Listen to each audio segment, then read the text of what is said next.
Kalau kita bisa berbakti kepada Tuhan di hari Minggu, kalau kita bisa boleh datang tanpa kita sadari sebetulnya itu adalah undangan Tuhan, anugerah Tuhan yang memanggil kita untuk beribadah, memuji dan menyembah Dia, dan mendengar firman-Nya. Dan terlebih lagi di depan kita ini ada roti dan anggur sebagai satu simbolik perjamuan tubuh yang terpecah, darah yang tercurah yang dilakukan Yesus 2000 tahun yang lalu. Itu pun merupakan anugerah yang memanggil kita, yang mengingatkan lagi bahwa kita adalah tubuh Yesus yang tak pernah dilupakannya. Nah, saudara, biarlah sepanjang pemberitaan firman ini saudara tetap berkonsentrasi, dan pada puncaknya kita akan menikmati perjamuan dari Tuhan. Saudara yang dikasihi Tuhan, sepanjang pelayanan saya melayani Tuhan, ada beberapa orang yang bertanya tentang satu topik yang sebetulnya jarang barangkali diberitakan dengan benar oleh para hamba Tuhan. Atau boleh dikatakan terpecahlah hamba Tuhan dengan pendapat yang berbeda-beda yang membingungkan jemaat. Topik itu tentang perpuluhan. Wajib atau tidak sih? Apa sih Pak kaitannya dengan perjamuan? Saudara, tenang-tenang saja, kita lihat kaitannya nanti. Saudara, pertanyaan-pertanyaan begitu banyaknya sebetulnya sama pada waktu saya jadi pemuda. Belum sekolah Alkitab, saya juga bingung. Kenapa pendeta saya tidak pernah mengkhotbahkan perpuluhan satu kali pun? Di gereja lain dibombardir berita perpuluhan begitu banyak, dan pandangan-pandangan berbeda-beda. Saya ingin membahas perpuluhan saat ini, saudara. Tapi sebelumnya saya ingin memberitahu dahulu apa sih yang dimaksud perpuluhan bagi saudara-saudara yang masih kurang paham sebetulnya. Saudara, perpuluhan adalah perintah Allah kepada bangsa Israel di zaman Perjanjian Lama, agar 11 suku Israel itu ada 12, membawa perpuluhan mereka dari hasil tanaman mereka, penghasilan mereka, dagang mereka, untuk diberikan kepada satu suku Lewi, yang tidak mendapat bagian tanah yang diberikan Tuhan. 11 suku dikasih, satu suku tidak. Kenapa suku Lewi tidak dikasih? Suku Lewi dikhususkan Tuhan, saudara, untuk menjadi imam, untuk menata tatanan sosial kehidupan orang-orang Israel. Karena itu orang-orang ini dikhususkan Tuhan. Sebagai imbalan karena mereka tidak mendapat bagian tanah, 11 suku lainnya diwajibkan memberi perpuluhan untuk kehidupan para imam ini, yaitu suku Lewi. Itulah yang disebut perpuluhan. 1/10 dari penghasilan itu dibawa untuk kehidupan para imam, atau zaman sekarang itu boleh dikatakan rohaniwan. Nah, saudara, pertanyaan menyusul tentang perpuluhan tentu banyak sekali. Dari mana perpuluhan itu kita berikan? Hitungnya dari mana? Net income, gross income. Kalau gross income, sorry ya Pak, saya keberatan. Kalau net income, bagus sih Pak, sisanya cuma 500.000. Net income-nya 50.000 Pak. Oke. Saudara, itu pertanyaan yang ada, bukan? Gross income atau net income? Pertanyaan berikutnya, kemana perpuluhan itu diberi? Ke gereja kita atau ke gereja di mana kita mendapat makanan rohani? Lalu pertanyaan yang menyusul adalah, perpuluhan itu harus dibagi ke rumah Tuhan atau bisa ke hamba Tuhan? Nanti merembet lagi. Bisa gak Pak untuk nolong saudara saya? Bisa gak Pak untuk bantu papa mama saya? Bingung bukan? Ada lagi saudara pertanyaan, perpuluhan itu harus sekaligus 1/10 Pak, 10%-nya, atau dibagi-bagi? Pertanyaan yang berikutnya lagi adalah, wajib apa enggak sih perpuluhan itu Pak? Apa konsekuensinya kalau saya tidak memberikan perpuluhan? Betul gak sih perpuluhan itu kalau diberikan, Tuhan akan balas berlimpah-limpah? pertanyaan itu banyak bukan? Dan saya kira sebagian atau seluruhnya ada di kepala saudara. Saudara bingung dengan hal itu. Itulah kebingungan saya pada masa lalu. Karena itu saya mempersiapkan khotbah ini untuk menjelaskan kepada anak-anak Tuhan dengan pengertian yang benar, supaya saudara waktu menjalankannya juga tahu prinsip firman itu. Nah, saudara, tentu tidak semua jawab pertanyaan-pertanyaan itu bisa saya bahas di dalam satu kali khotbah yang terbatas waktunya. Tapi saya harap ada prinsip-prinsip yang saudara bisa pegang tentang perpuluhan itu. Saya minta tolong, ya, saya lupa. Oh, thank you, Pak. Mari saudara kita lihat, saudara. Saya harap ini akan menerangi sepanjang hidup saudara tentang perpuluhan. Bisa dikonek? Perpuluhan, ya. Saya ingin kembali lagi. Ini kita bahas ini. Saudara-saudara, saya ingin pergi mula-mula ke satu tempat di mana perpuluhan itu pertama kali terjadi dan disebutkan di dalam Alkitab saudara. Ayatnya adalah Kejadian 14 ayat 18 sampai 20. Inilah kisah Abraham pertama kali dituliskan oleh Alkitab. Dia yang memberi perpuluhan. Saya bacakan ayat 18 sampai dengan 20, berbunyi demikian. Melkisedek Raja Salem membawa roti dan anggur. Ia seorang imam Allah yang maha tinggi. Lalu ia memberkati Abraham, katanya, diberkatilah kiranya Abraham oleh Allah yang maha tinggi, pencipta langit dan bumi. Dan terpujilah Allah yang maha tinggi, yang telah menyerahkan musuhmu ke tanganmu. Lalu Abraham memberikan kepadanya 1/10 dari semuanya. Saudara, ceritanya begini. Abraham baru saja menang perang melawan Raja Kedorlaomer dan para sekutunya yang menyerang Sodom dan Gomora. Lalu menawan keponakan Abraham yang bernama Lot. Sebagai paman dia ingin membela, sebagai paman dia ingin membebaskan keponakannya Lot. Tetapi kekuatannya tidak seberapa. Tetapi dengan bersandar kepada Tuhan, Abraham diberi keberanian untuk menyerang para penawan Lot dan orang-orang lain. Akhirnya dengan kuasa Tuhan, Abraham mengalami kemenangan. Nah, saat itu kalau seorang menang perang, dia boleh merampas. Ini yang disebut pampasan perang. Harta daripada lawannya yang ditaklukkan. Abraham membawa pampasan perang yang banyak sekali. Nah, di tengah jalan ketika dia pulang, dia bertemu dengan wakil Allah yang disebut Melkisedek, imam besar yang maha tinggi. Melkisedek memberkati Abraham karena Abraham itu diberkati oleh Tuhan dalam kemenangannya waktu peperangan. Nah, saudara, sebagai orang yang ingin bersyukur kepada Tuhan, Abraham lalu memberi 1/10 harta rampasannya kepada imam Melkisedek. Inilah pertama kali terjadi perpuluhan itu dicatat oleh Alkitab. Perhatikan, saudara.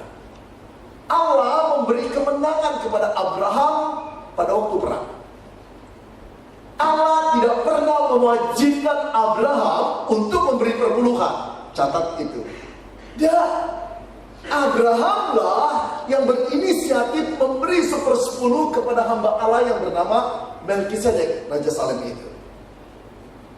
Selanjutnya kalau kita periksa, tidak pernah Alkitab mengatakan sepanjang 160 tahun kemudian Abraham hidup, Abraham memberi perpuluhan lagi. Saat itu bangsa Israel belum ada. Karena nenek moyang bangsa Israel Abraham bukan. Saat itu hukum Taurat belum ada. Jadi perpuluhan itu jauh lebih tua daripada bangsa Israel dan daripada hukum Taurat. Sebelum hukum Taurat ada, Abraham sudah melakukannya. Kemungkinan besar, saudara, memang kebiasaan bangsa-bangsa saat itu memang mengucap syukur kepada dewa-dewa mereka dengan memberi 1/10. Nah, saudara, angka 1/10 itu bukan angka ajaib sebetulnya, saudara. Tetapi angka 1/10 itu angka yang sempurna, boleh dikatakan. Bukan angka mistik, tapi angka sempurna untuk mewakili. Jadi 10% itu sebagai tanda bahwa seluruh berkatku ini dari Tuhan. Kalau aku memberi 1/10-nya, angka 10 itu kan bulat. Saudara, dalam Alkitab angka 3, angka 7, angka 10 itu angka sempurna. Jadi kalau Abraham memberikan 1/10, itu satu pengakuan, satu pengucapan syukur bahwa seluruh berkat ini datangnya dari Tuhan. Angka 1/10 itu cuma simbolnya. Jadi saudara lihat, pertama kali terjadi perpuluhan, bukan Allah mengharuskan. Dengan spontan Abraham mengucap syukur. Yang kedua, saudara, terjadi pada Kejadian 28 ayat 20 sampai 22. Mimpi Yakub di Betel. Ceritanya begini. Yakub anak Ishak. Ishak punya 2 orang anak, Yakub dan Esau, saudara kembarnya. Yakub agak licik orangnya. Satu kali dia menipu kakaknya habis-habisan. Marah kakaknya lalu mau membunuh Yakub. Di dalam ketakutannya Yakub lari dari rumahnya, pergi merantau untuk bertemu dengan pamannya Laban. Di tengah perjalanan anak yang licik dan manja ini, kesepian dan ketakutan, dia harus tidur di padang gurun yang bernama Betel. Di sana pada waktu dia tidur malam itu, dia bermimpi ada tangga yang turun dari surga, dari langit itu ke Betel di sebelah dia. Dan malaikat turun naik. Pada waktu dia melihat malaikat turun naik, Allah berfirman kepada dia. Begini, saya bacakan ayatnya saudara ya. Kejadian 28 ayat 20, 21 dan 22. Lalu bernasarlah Yakub, jika Allah akan menyertai dan melindungi aku di jalan yang kutempuh ini, memberikan kepadaku roti untuk dimakan dan pakaian untuk dipakai, sehingga aku selamat kembali ke rumah ayahku, maka Tuhan akan menjadi Allahku. Dan batu yang kudirikan sebagai tubuh ini akan menjadi rumah Allah. Dari segala sesuatu yang engkau berikan kepadaku, akan selalu kupersembahkan 1/10 kepadamu. Di dalam mimpinya Allah berjanji, Yakub, kemanapun kau ada, aku akan menyertai engkau. Ketika bangun, dia berkata, oke Tuhan, kalau engkau menyertai aku, kalau aku sampai kembali lagi ke rumah ayahku, aku akan memberikan 1/10 dari apa yang kau berikan. Saudara perhatikan, dalam mimpi Yakub, Allah nggak pernah mewajibkan Yakub untuk memberi perpuluhan. Yakub sendiri yang berjanji kepada Tuhan. Tapi lihat janji Yakub. Apa respon Yakub sampai dia membuat janji dengan 5 persyaratan? Jika Allah menyertai, jika Allah melindungi, jika Allah memberikan kepadanya roti, jika Allah memberikan kepadanya pakaian, jika Allah menyelamatkannya dan ia kembali ke rumah ayahnya, baru diberikan perpuluhan. Saudara, ini bukan persembahan, ini perhitungan bisnis yang licik. Allah memberi 100%, mau dikembalikan 10%. Dengan kata lain, aku akan menjadikan engkau Allahku. Oh saudara, jangan tiru iman Yakub. Iman orang yang tidak percaya, iman orang yang penuh persyaratan dengan Tuhan. Sama dengan kita, bukan? Tuhan, kalau bisnisku maju, kalau untungnya sekian miliar, aku akan memberi perpuluhan. Kalau enggak, jangan harap. Kayaknya gitu. Ini mau dicontoh.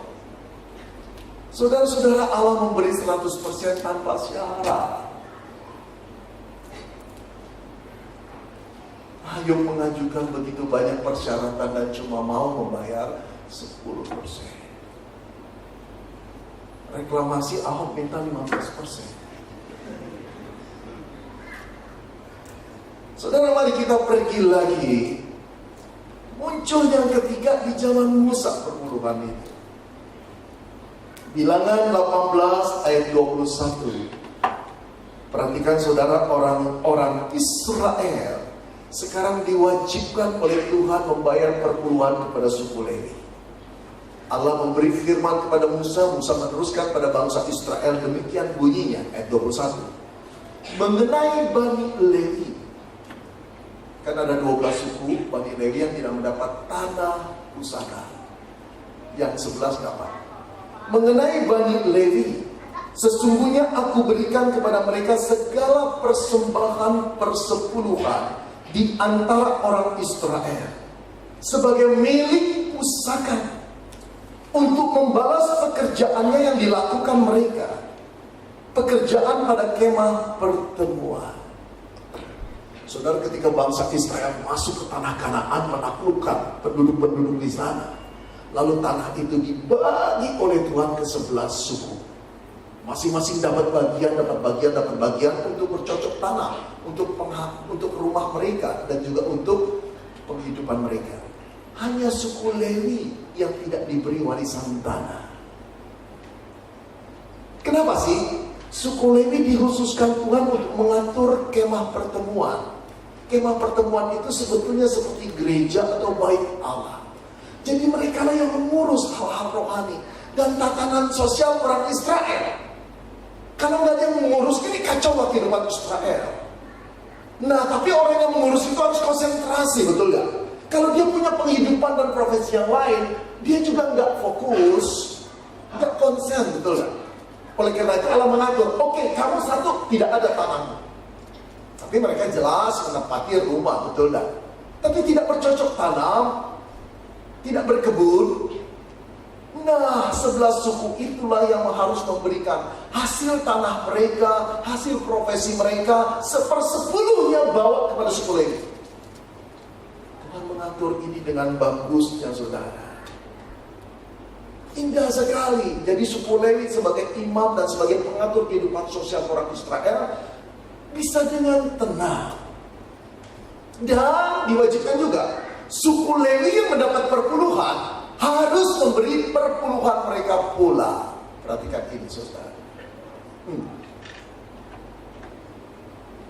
Tuhan berfirman dalam Bilangan 18 ayat 25-26. Tuhan berfirman kepada Musa, lagi haruslah engkau berbicara kepada orang Lewi dan berkata kepada mereka, apabila kamu menerima dari pihak orang Israel persembahan persepuluhan yang kuberikan kepadamu dari pihak mereka sebagai milik pusakamu, maka haruslah kamu mempersembahkan sebagian daripadanya sebagai persembahan khusus kepada Tuhan, yaitu persembahan persepuluhanmu dari persembahan persepuluhanmu itu. Saudara, kenapa sih suku Lewi diwajibkan pula? Allah tidak ingin ada umatnya, ada satu sukunya yang kemaruk akan harta. Enggak. Bukan uang fokusnya. Uang menjamin hidup mereka untuk konsen kepada hal-hal rohani. Tapi bukan uang, fokus pekerjaan rohani mereka. Karena itu rohaniwan juga diajar untuk memberi perpuluhan. Saudara, saya khawatir loh, hamba Tuhan yang cuap-cuap tentang perpuluhan, apakah dia setelah menerima perpuluhan memberi perpuluhan pula? Atau menganggap ya layak dong, aku kan seperti suku Lewi.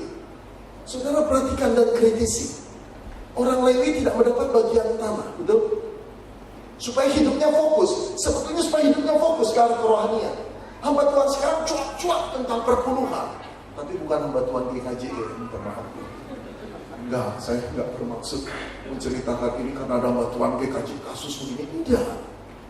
Tapi sangat-sangat miris kalau melihat hamba Tuhan betul-betul pandai berkhotbah tentang perpuluhan. Tujuannya agar perpuluhan itu datang pada dia. Nah, berbeda dengan orang Lewi. Orang Lewi tidak boleh memiliki tanah, tidak boleh memiliki profesi lain, bukan?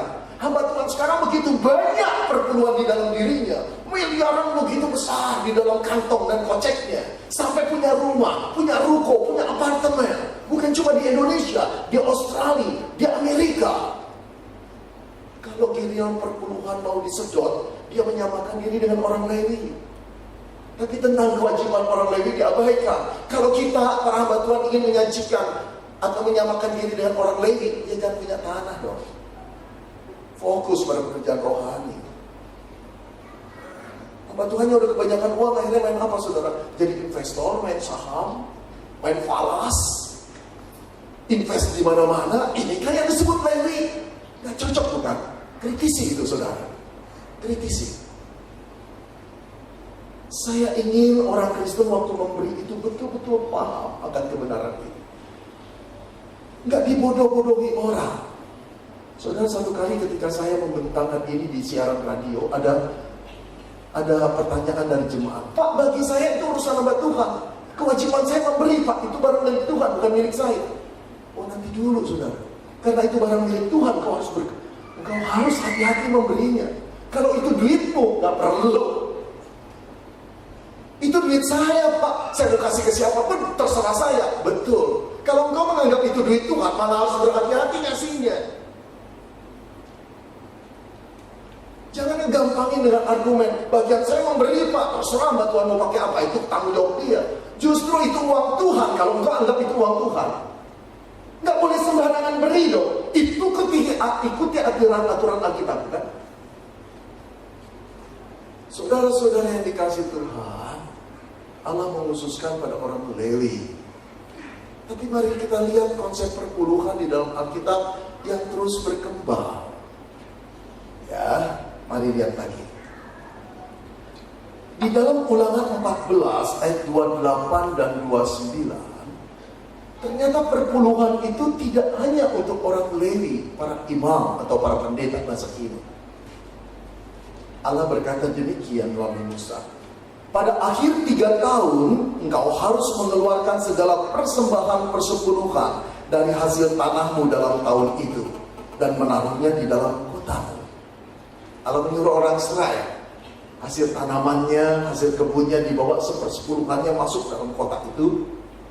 Maka orang Lewi, para imam, karena ia tidak mendapat bagian milik pusaka bersama-sama engkau, dan sekarang ditambahkan, orang asing, musafir, kemudian anak yatim dan janda yang di dalam tempatmu akan datang makan dan menjadi kenyang. Supaya Tuhan Allahmu memberkati engkau di dalam segala usaha yang dikerjakan di tanganmu.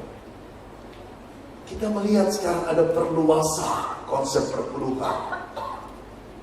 Ternyata bukan hanya untuk orang Lewi yang harus konsep kepada pekerjaan ibadah untuk orang Israel, tapi juga perpuluhan melebar kepada orang asing yang sulit, anak yatim piatu dan janda-janda.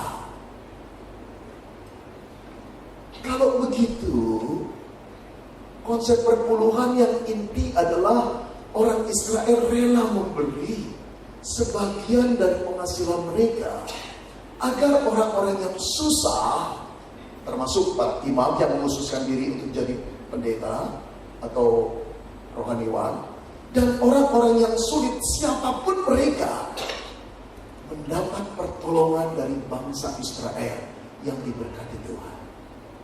Sudah lihat ini, jadi kenapa sih harus memberi perpuluhan? Dalam rangka mengasihi sesama itu, agar nama Allah dimuliakan. Saudara perhatikan di ayat terakhirnya dikatakan, supaya Tuhan Allahmu memberkati engkau di dalam segala usaha yang dikerjakan tanganmu. Jangan dibalik saudara. Allah memberkati mereka dulu sehingga mereka berpenghasilan.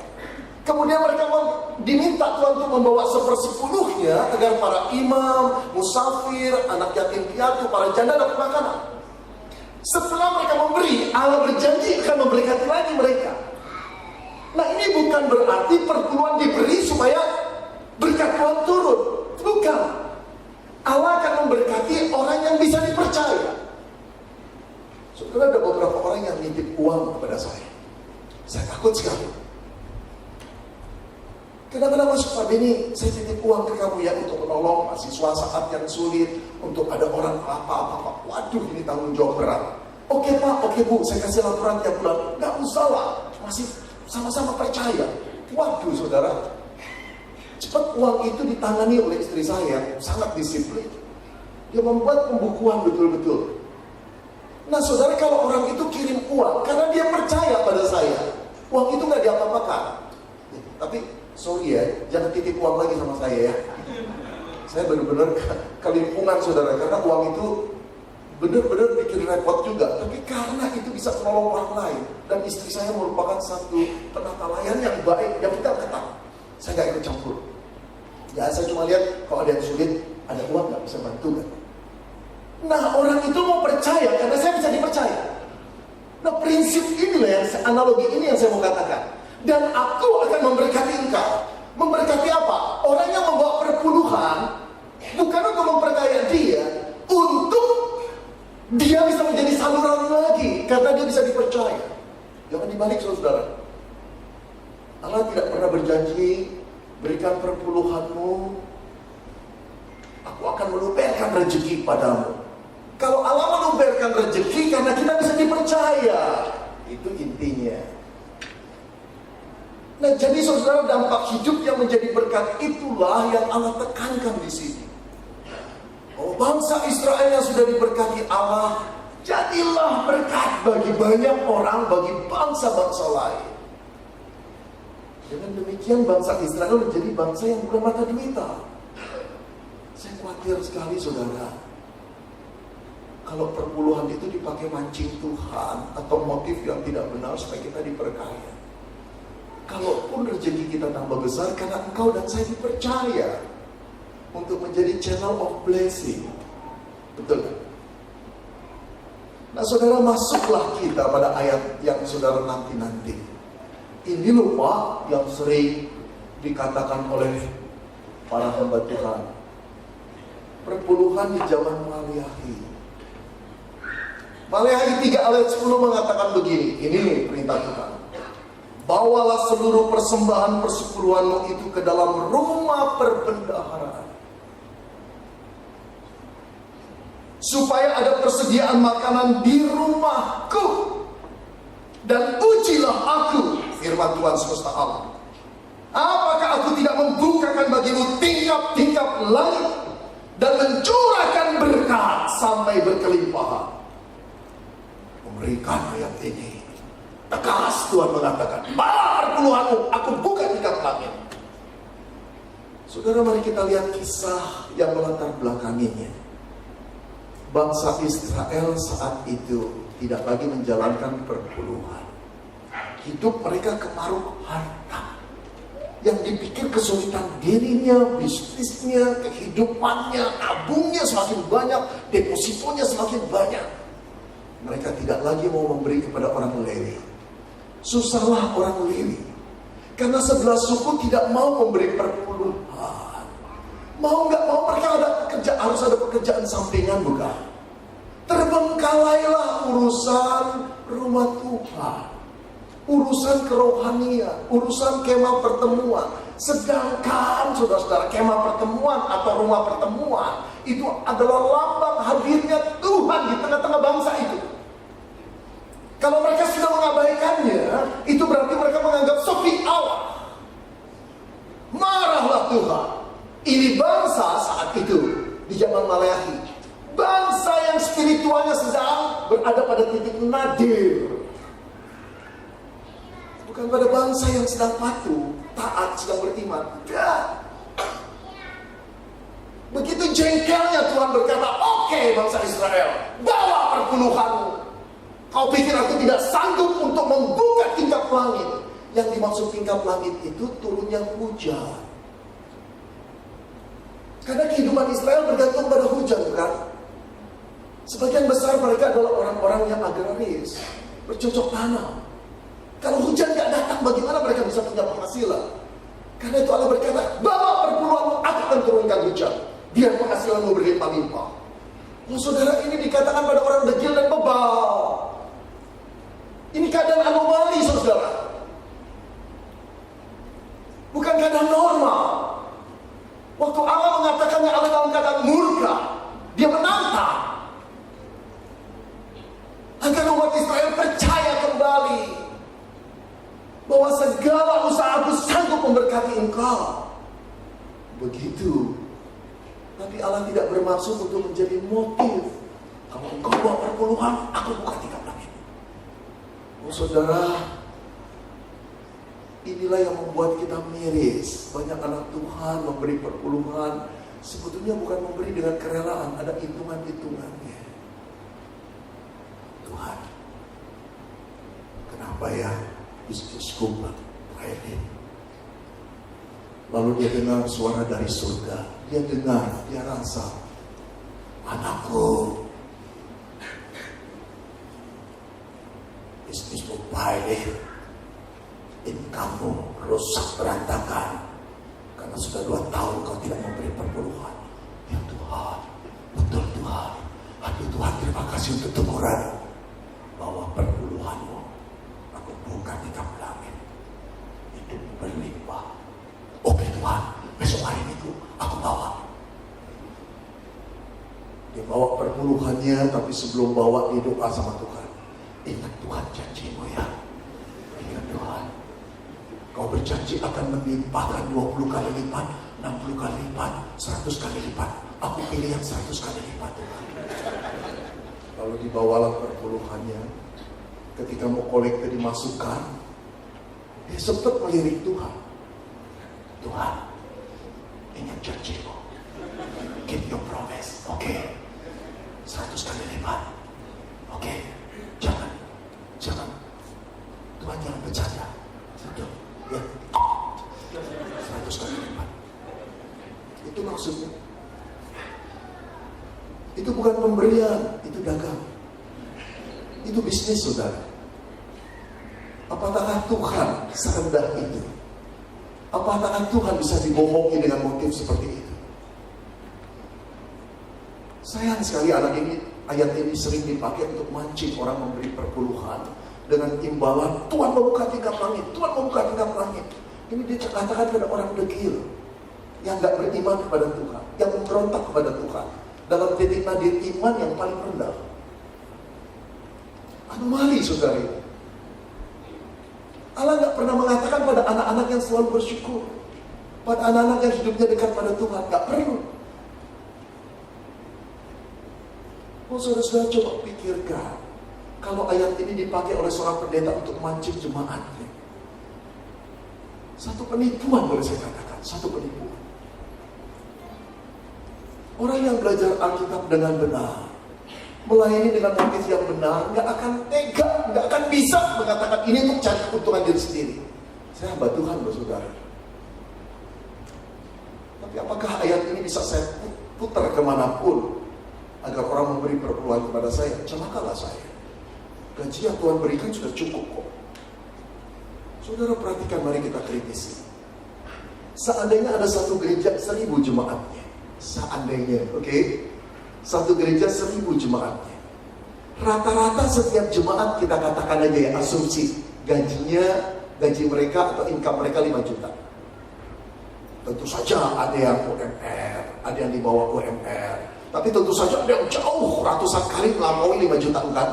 Oke, tarik average income 5 juta. Jadi kalau setiap orang taat memberi perpuluhan, orang itu harus beri berapa? 500.000. Saya yakin lah saudara pintar ngitungnya. 1000 orang, tiap orang beri 500. Berapa perpuluhan yang akan terkumpul setiap bulan? 500 juta. Ketika setiap jemaat rata-ratanya 5 juta, pendeta itu dapat berapa? Saudara bisa hitung kan? Karena itu ayat ini disulap terus demi kepentingannya. Saya bukan jelek-jelekin hamba Tuhan, saya sedang mengatakan kebenaran dan fakta yang real yang harus kita cerdas, saudara. 500 juta. Apa akibatnya jika seorang hamba Tuhan tiap bulan beri 500 juta?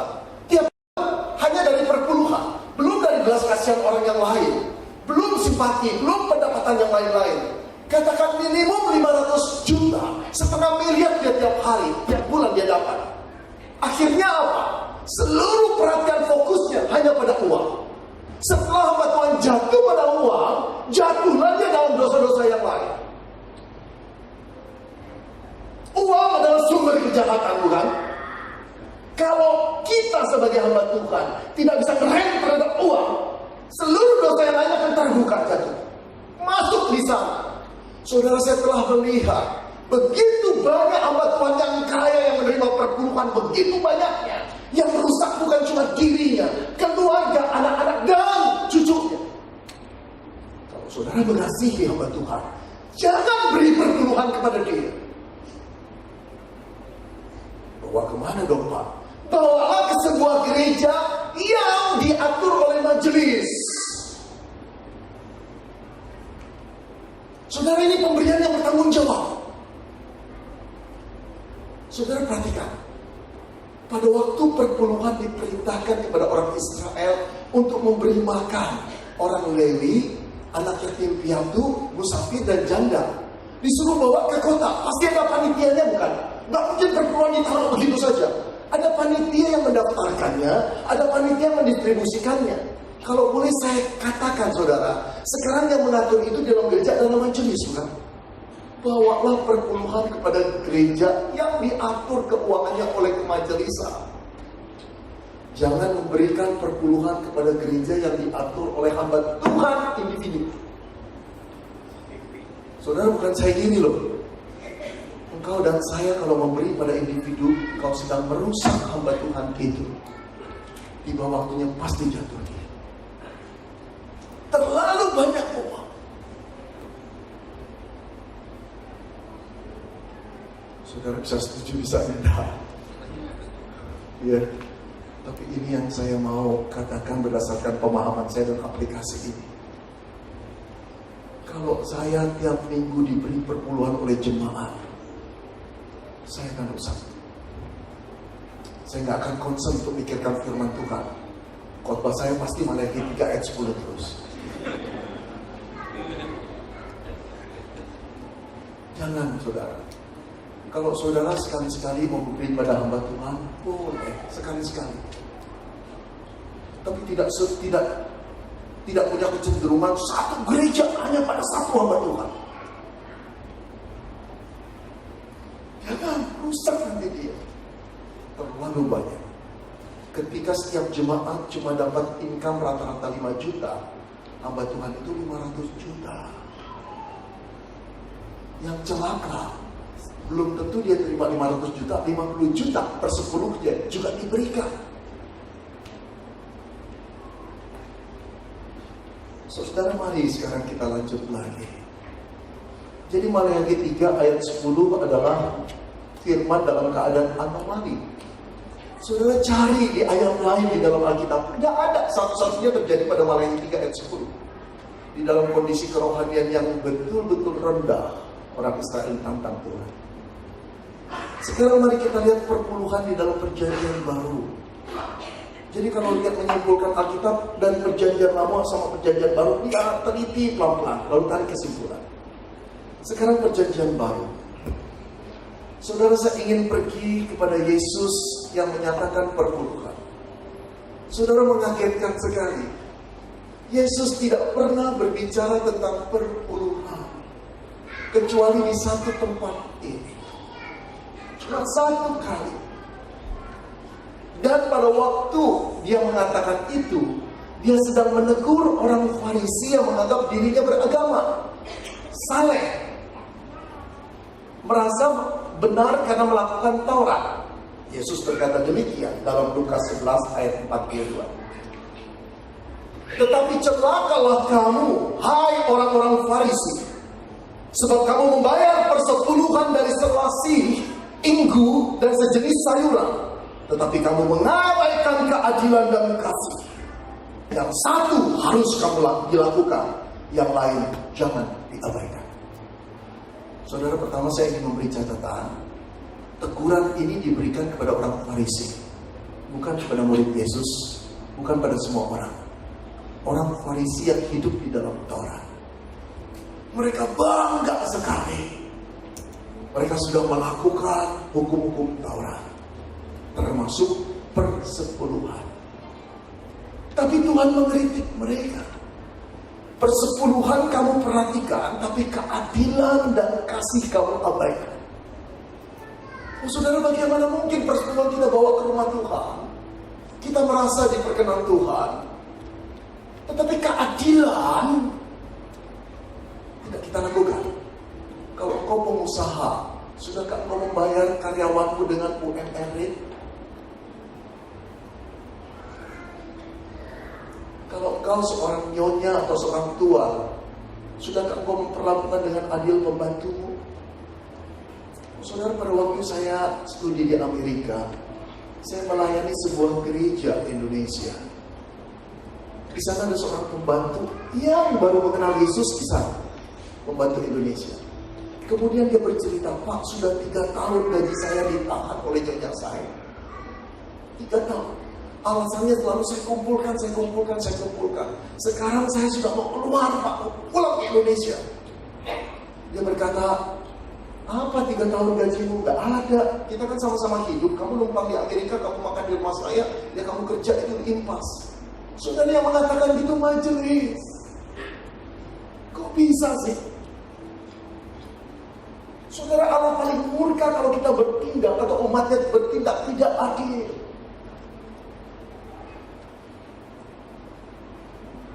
Yang Allah minta bukan cuma perpuluhan di bawah, adilkan engkau kepada orang-orang yang bekerja kepadamu, kepada kakakmu, kepada saudaramu, dan pembagian warisan. Adil gak? Itu dulu. Ada gak kasih? Saudara-saudara, saya 5 tahun melayani sebuah gereja ya. Kalau ada perayaan-perayaan, entah itu Natal, entah itu Paskah, entah itu pekan penginjilan, kanan di gereja banyak sekali kan. Lalu ibu-ibu mulai bungkus sisanya. Ketika melihat saya keluar dikejar, Pak Beni makanan buat Pak Beni. Sudah Bu, saya sudah makan. Buat semua, buat anak-anak. Mereka sudah tidur, mereka sudah makan juga. Enggak apa-apa Pak Beni bawa. Lalu saya berkata, beri sama satpam Ibu, beri sama koster, beri sama klinik saya ke gereja. Oh enggak deh. Saudara, saya sedih punya jemaat kayak gitu. Gak perlu, aku udah kenyang kok, aku bisa beli makanan sendiri. Mereka yang menanti-nanti bungkusan itu kemana lagi? Ya dibawa, Anissa, ya yang terakhir dibawa juga. Di mana rasa keadilan itu? Di mana kasih kita? Orang-orang itulah yang perlu. Kok sampai dibawa pulang? Emangnya kita kelaparan? Kurangkah kasih Allah sama kita? Itu loh prinsip adil. Itu loh prinsip kasih. Buat apa engkau dan saya memberi perpuluhan pada pendeta usaha? Tapi keadilan di rumahmu, di kantormu, di usahamu enggak kau lakukan. Wih, kalau bagi saya menerima uang itu seperti uang panas. Aku pengen kembalikan saja. Gak perlu kasih aku. Perlakukan pegawaimu dengan adil. Ini yang terjadi pada orang Farisi. Tidak adil, tidak punya kasih, tapi bangga melakukan perpuluhan. Nah, perhatikan saudara. Ayat ini dikatakan pada orang Farisi yang masih hidup di dalam Taurat. Tidak dalam anugerah Tuhan, karena mereka tidak percaya, rata-rata mereka tidak percaya pada Yesus. Tetapi pada muridnya Yesus tidak berkata, beri perpuluhanmu, lakukan dengan adil dan kasih.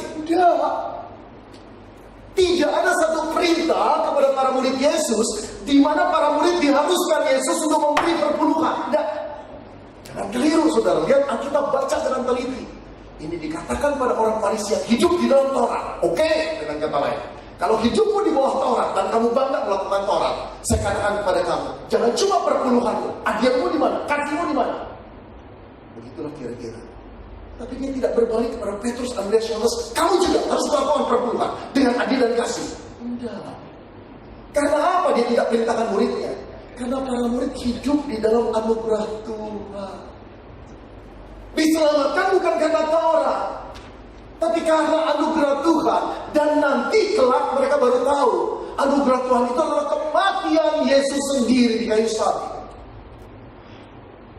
Saudara, kalau baca Alkitab memang perlu teliti pelan-pelan. Ada satu ayat lagi yang nggak menyebut perpuluhan, tapi di dalamnya jadi kontras, yaitu Lukas 18 ayat 10 sampai 14. Perumpamaan tentang orang Farisi dan pemungut cukai. Orang Farisi selalu merasa diri benar. Pada orang yang merasa diri benar, Yesus mengatakan perumpamaan begini.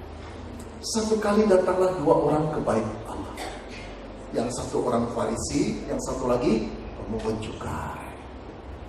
Saudara, orang Farisi itu seperti polisi Tuhan, wakil Tuhan, orang yang menganggap diri saleh, ketat memegang Taurat Tuhan. Pemungut cukai itu sama hinanya dengan pekerjaan PSK, pemeras, gak ada adilnya, gak ada kasih. Masuk ke bait Tuhan, dua-dua berdoa. Ini perumpamaan yang Tuhan beri, cerita yang Tuhan beri. Orang Farisi datang ke bait Allah, dia berdoa. Tentu saja doa begini, saudara. Sorry ya, bukan begini. Lipat tangan, tutup mata, lalu berkata, Tuhan, aku bersyukur kepadamu. Oh, rupanya dia ingin bersyukur. Apa isi doanya? Aku bersyukur kepadamu Tuhan, karena aku tidak sama dengan semua orang lain. Tuhan di surga pasti, what? Jadi kalau boleh saya gambarkan, secara fisik barangkali doanya lipat tangan, tetapi mata batinnya atau manusia batinnya kali begini. Aku bersyukur kepadamu Tuhan, aku tidak sama dengan semua orang lain. Aku bukan pembunuh, aku bukan orang lain, aku bukan penjina, dan aku bukan seperti dia Tuhan, pemungut cukai. Gitu. Itu kan doa bersyukur? Bukan, itu doa show off namanya. Sedang pameran. Aku tidak sama dengan dia. Siapa itu? Pemungut cukai, orang berdosa yang diklasifikasi analoginya atau selevel dengan PSK. Lalu dilanjutkan lagi. Aku memberikan perpuluhan kepadamu Tuhan. Aku berpuasa sekali 2 minggu. Aku bersyukur Tuhan. Kemudian Yesus melanjutkan ceritanya. Pemungut cukai itu berdiri jauh-jauh dari tabir bait Allah itu. Mau masuk rasanya gentar. Ngelihat bait Allah. Di awalnya saja sudah rasa kesucian, kekudusan Allah. Dia nggak bisa apapun karena dia tahu tidak layak. Lalu pemungut cukai cuma berdoa 1 kali. Kasihannya aku orang berdosa ini Tuhan. Dia pukul-pukul dada. Lalu Yesus berkata, tahukah engkau siapa yang pulang dibenarkan? Orang ini. Bukan si pemberi perpuluhan. Saudara lihat, cerita Yesus. Yesus tidak menganjurkan kita memberi perpuluhan. Tapi Yesus memberi satu cerita. Ada orang yang rajin memberi perpuluhan, juga ditolak Tuhan. Bahkan yang tidak pernah memberi perpuluhan, yang melakukan kejahatan, kebejatannya sudah begitu rupa, ketika datang dengan hancur hati, diterima dan dibenarkan. Jangan bangga dengan persepuluhanmu. Jangan merasa sudah capai level luar biasa. Jangan menghina orang yang tidak memberi perpuluhan. Cuma 2 tempat ini yang Yesus katakan. Jadi kesimpulannya apa? Perpuluhan wajib atau tidak? Wajib Pak, syukur pada Tuhan, bebas Pak aku. Oh gitukah sih kamu? Mari kita lihat lagi. Sudah hampir berakhir perjalanan penyelidikan kita. Sekarang mari kita lihat para rasul yang menginjili orang-orang yang belum percaya, lalu orang yang percaya itu mendirikan gereja. Carilah di kitab Korintus, Galatia, Efesus, Kolose, ada nggak perintah rasul memberi perpuluhan? Nggak ada. Ada 2 kemungkinan nggak ada. Karena setiap orang sudah paham harus memberi perpuluhan. Atau memang perpuluhan tidak diwajibkan. Yang saya berpikir justru yang kedua. Kalau memang perpuluhan itu wajib, pasti para rasul penulis surat itu. Yang ada adalah berilah, bawalah persembahanmu dengan sukarela. Itu loh intinya. Jadi persembahan ada, tapi bukan satu kewajiban, tapi sukarela. Allah memandang hati yang sukarela. Tidak ada Allah bisa pandang. Kalau engkau memberi untuk dapat 60%, 60 kali lipat, 100 kali lipat, buang untuk perpuluhan kayak gitu. Nggak akan diberkati Tuhan. Nah saudara, tetapi sampailah pada klimaksnya yang dikatakan Paulus dalam Roma 12 ayat yang pertama dan kedua. Ayat pertama saja. Saya bacakan. Karena itu saudara-saudara, demi kemurahan Allah, aku menasihatkan kamu, supaya kamu mempersembahkan tubuhmu sebagai persembahan yang hidup, yang kudus, dan yang berkenan kepada Allah. Itu adalah ibadahmu yang sejati. Berapa persen yang Allah minta? Bukan 10%. Seluruh diri kita persembahkan sebagai persembahan yang kudus, yang hidup, dan berkenan kepada Tuhan. Jadi bukan 10%, 100%. Hidup kita ini milik Tuhan. Dan ini sama bukan? Ketika Abraham memberikan 10% kepada Melkisedek, saya sudah katakan, angka 10 itu cuma representatif, simbolis bahwa seluruh hartaku ini dari Tuhan. Dilakukan dengan simbolis pemberian 10%. Sekarang Paulus menegakkan, persembahkanlah dirimu sebagai persembahan yang hidup, yang kudus, dan berkenan kepada Tuhan. Berapa persen? 100%. Jangan hitung-hitung perpuluhan begini. Ketika kita melihat ada orang susah, hamba Tuhan kena malapetaka, lalu kita berkata, aduh sayang, perpuluhan saya udah habis bulan ini. Kalau belum saya kasih dia. Artinya apa? Engkau mau memberi sebatas perpuluhan bukan?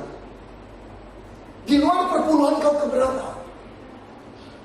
Karena kau merasa perpuluhan itu bukan milikku kok, milik Tuhan kok. Kalau aku pegang curi dong.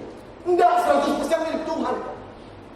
Kita boleh memakai secukupnya. Karena itu doa Bapa kami apa? Berikanlah kami makan secukupnya. Cukup itu memang relatif. Tapi terbatas bukan? Bukan berarti untuk kita semua. Kalau engkau dan saya hitung-hitung perpuluhan cuma 10%, sedihlah hati Tuhan. Orang yang tahu akan kasih Yesus bukan cuma mau keluar 110%. Kalau ada orang yang sulit, anak yatim piatu, anak janda yang perlu disekolahkan, yang perlu dibantu, ada orang sakit, ada bantuan kena malapetaka, dia akan mengeluarkan dengan rela. Saudara, gaji saya nggak besar, tapi saya punya kesamaan dengan istri. Tabungan kami selalu terbuka untuk nolong orang. Kadang-kadang sudah begitu minimnya, saya tanya, cukup gak untuk bantu itu? Hitung-hitung kayaknya cukup ya. Ayo keluarkan, transfer. Gak apa-apa juga, saudara, gak besar jumlahnya, tapi bagi kami ya oke-oke aja lah. Masih bisa hidup sampai akhir bulan. Jadi perhatikan, seluruhnya ini milik Tuhan. Jangan hitung pada Tuhan cuma 10%-nya. Engkau jadi Yakub kan? Saudara, perhatikan perintah yang firman Tuhan yang Paulus ajarkan. Karena itu saudara-saudara, demi kemurahan Allah, aku menasihatkan kamu, persembahkanlah hidupmu. Demi kemurahan Allah, apa kemurahan Allah itu? Demi kemurahan Allah, saudara-saudara, aku menasihatkan kamu, persembahkanlah tubuh. Kemurahan Allah itu apa? Kemurahan Allah adalah mengacu kepada salib Kristus. Saliblah yang membelah kehidupan orang-orang di kota Roma itu menjadi dua bagian. Kehidupan lama dan kehidupan baru. Saliblah yang membuatnya menjadi ciptaan baru. Saliblah yang membuatnya mendapat anugerah Allah sepenuhnya. Di manakah Yesus pada saat salib itu terjadi? Digantung di sana untukmu dan untukku.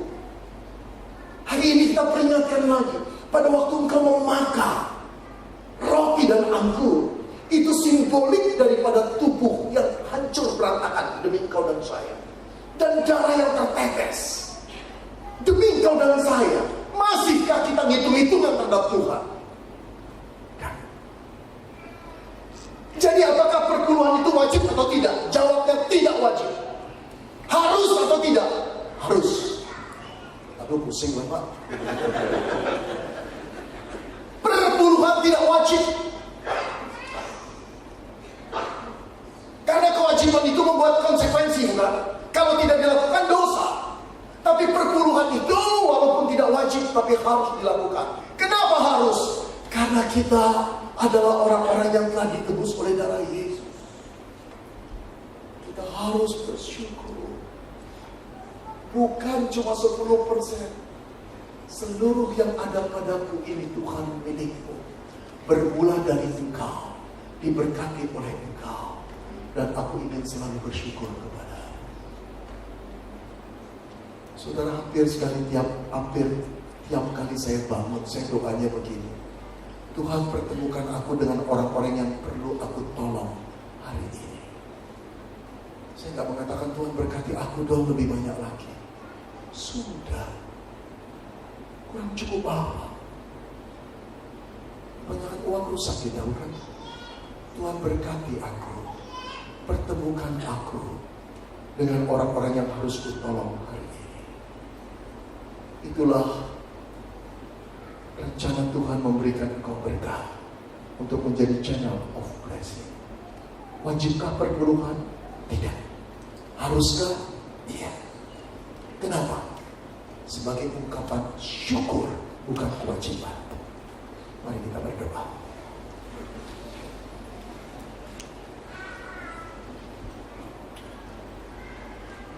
Terima kasih Tuhan, Engkau memberkati hidup kami. Sekalipun sulit, tak pernah kami tidak makan. Sekalipun sulit, tak pernah ada orang yang tidak mengasihi kami. Selalu pertolongan-Mu datang pada waktunya. Sampai kami menjadi seperti sekarang ini. Jangan biarkan kami mempunyai konsep perpuluhan yang tidak benar, yang menyalahi firman-Mu. Kalau selama ini kami salah, Tuhan, bersihkan, kuduskan. Biar Roh-Mu menegur kami terus-menerus. Dan apa yang kami dengar hari ini biarlah kami simpan di dalam diri kami. Bahwa kami tidak wajib memberi perpuluhan kami sebagai satu kewajiban. Apalagi dengan iming-iming untuk diberkati Tuhan. Kami seperti orang yang tidak pernah mengenal Tuhan. Kami seperti kacung yang mengharapkan kebaikan bos karena kami bekerja dengan lebih baik. Tapi Engkau, kami bukan kacung-Mu. Engkau bukan majikan kami. Kami adalah anak-anak-Mu dan Engkau adalah Bapak kami. Bapak yang telah memberikan anak-Mu yang Tuhan Yesus kepada kami.